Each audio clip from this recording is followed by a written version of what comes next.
Hello everyone, myself Nimla Bhagirath Solanki. I am Internet UB advocate. I will speak about theories of punishment. What is objective of punishment can be understood from the theories of punishment. There are various theories of punishment which have evolved over time. According to research, there are several theories of punishment. Let's see the essential ones.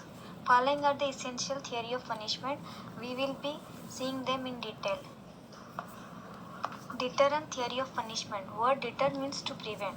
The objective of this theory is not only to prevent the wrongdoer from doing a wrong subsequently, but also to make a person an example for society and other people who have criminal tendencies.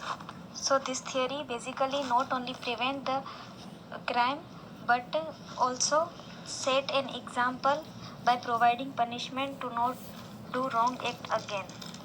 Second is retributive theory of punishment.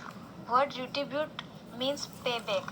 This theory is based on the tit for the tat principle, that is, tooth for the tooth and eye for an eye. According to this theory, punishment should be proportional to the crime committed.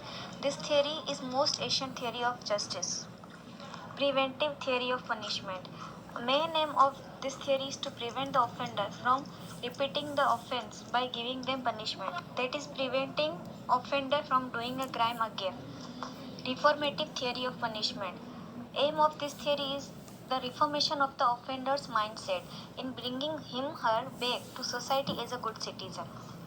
In India, this theory is followed to provide punishment, as this theory is based on Gandhian principle, that is, hate the sin, not the sinner. Compensatory theory of punishment. This theory focuses on compensation to the victim for the loss caused by accused. According to this theory, object of punishment is self-realization to the offender. Multiple approach theory. If a single theory fails to meet the objective of punishment, then a combination of theories is the choice to provide punishment to the offenders.